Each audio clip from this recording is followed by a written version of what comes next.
taste of love.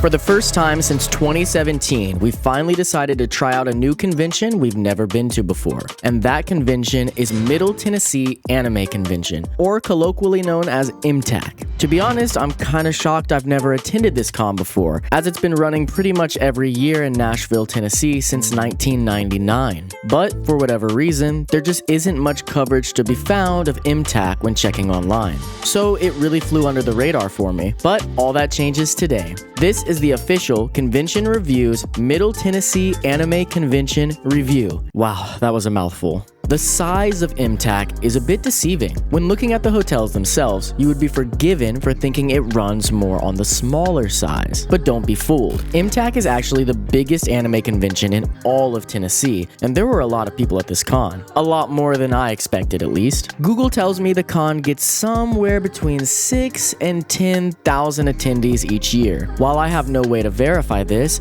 I will say the vibes absolutely felt like a medium-sized con. So for this review, I'll be treating MTAC as a medium-sized anime convention. The location gets a 9.5 out of 10. Middle Tennessee Anime Convention is held annually in the Sheridan Music City and Embassy Suites by the airport in Nashville, Tennessee. While these two hotels are pretty close to each other, they are separated by quite a steep hill that kinda blows to walk up every time you want to switch from one hotel to the other. To fix this issue, MTAC has a free shuttle service running constantly between the two hotels, with the longest wait I experienced being about 5 minutes. As for parking, if you're staying in one of the hotels, you'll be given a pass to park one car. For any other vehicles, there are a couple of options. If you arrived early on Friday, they were using a parking lot at the airport for $20 a day. This was nice because there was another free shuttle there taking people to the Sheridan. For the rest of the weekend, starting at 5 on Friday, you could use some of the other parking lots next to the main venue for no cost at all. So parking really wasn't an issue at all. The hotels themselves are both really nice. Most of the con takes place in the Sheridan. This is where main events,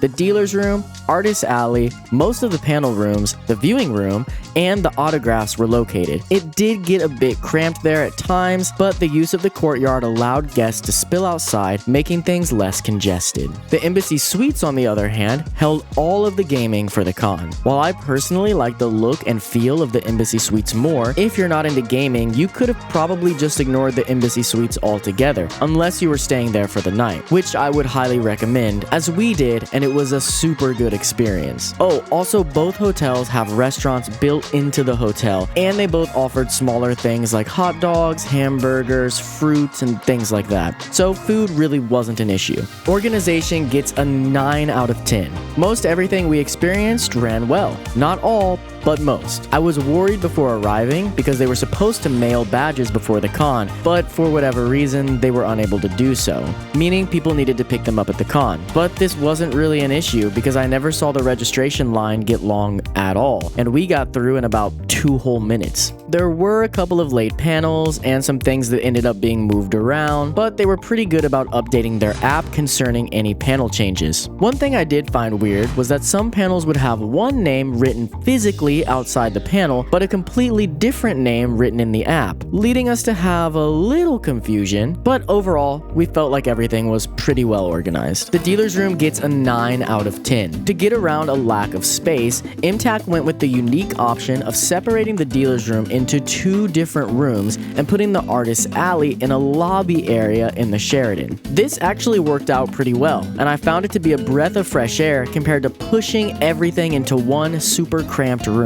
Overall, the dealer's rooms were pretty good. I found a lot of things I wasn't used to seeing at cons I typically attend. While I liked them, I did still knock off a point because even when considering both dealer's rooms and the artist alley together, it did still seem smaller than the dealer's rooms I'm used to seeing at other cons I've attended of a comparable size. The game room gets a 10 out of 10. Like I mentioned, the entire gaming section was held in the Embassy Suites. Much like the dealer's room, it was broken up into separate, smaller rooms. They had the typical console gaming room, a music gaming room with Rock Band and Just Dance, an arcade room, a tabletop room, and a tabletop tournament room. room. Altogether, they had a pretty good variety of games to play. Also, I loved that this was the only thing to do in the embassy, as it gave that hotel a pretty chill vibe for people just wanting to kick back and game. Now, I have seen bigger gaming sections at other cons of similar sizes, but I really can't complain here. I felt like they had a little something for everyone here and found myself really enjoying MTAC's gaming options. Main events gets a 9 out of 10. Obviously, we were not able to attend every single main event put on by MTAC, but from what we saw, I'd say they did a pretty good job. Firstly, the main events room was a nice size, and the stage setup was fantastic. The lighting was good, and I was happy to see they had cameras to project what was happening on stage onto screen so people in the back and short people like me could actually see what was happening on stage. We attended only 4 main events, and 3 of them ran perfectly. The 4th one we felt was a bit of a disaster. That was the risque cosplay contest held on Friday night. This was by far our most anticipated panel of the weekend, and by far the greatest disappointment of the weekend. Firstly, they didn't start letting people into the room until about 40 minutes after the panel was about to start. So nothing started until about 1 a.m. Then, after it started, we felt one of the hosts really slowed things down and brought a level of cringe and frustration to the panel that really shouldn't have even been possible. That being said, the actual performances by the contestants was fantastic.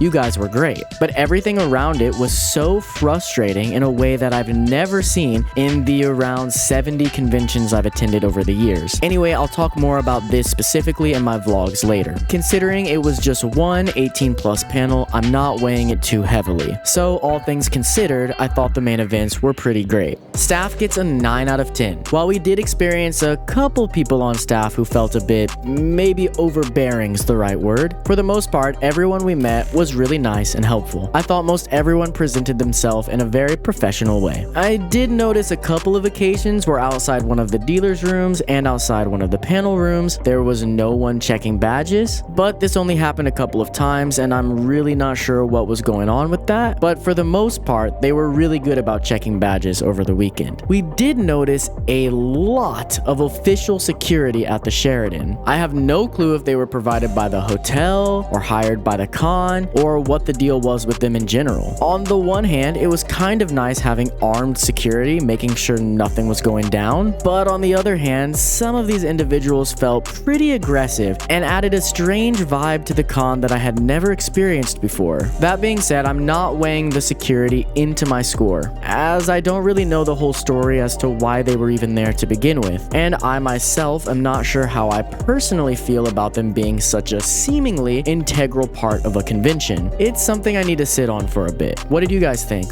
Let me know in the comments. The electronic dance party gets a 10 out of 10. MTAC had only one dance party which took place on Saturday at 9 p.m. The event started right on time and seemed to run smoothly throughout. The lights and speakers all seemed high quality and led to an enjoyable night. We stayed for the entirety of 3 DJ sets. While we enjoyed everyone we saw play, I have to say our standout was Con Kitty, the 3rd DJ that played. A lot of this comes down to the fact that they actually played nerd music, like anime and gaming remixes, for example. This always goes hard at cons and brings up the excitement level. I'm also happy to say they had plenty of water stations positioned around the room for easy access. All in all, I was pretty impressed with the dance party. This was our first time at Middle Tennessee Anime Convention, but after what I saw and experienced this weekend, I doubt it will be our last. To be honest, I'm a bit surprised this con doesn't get more attention online. I felt it was a bit of a hidden gem in the world of anime conventions. I love that they had a good amount of attendees and a lot going on over the weekend, but still managed to keep the chill vibes of a much smaller con. While we had a couple of small issues here and there, for the most part everything ran very smooth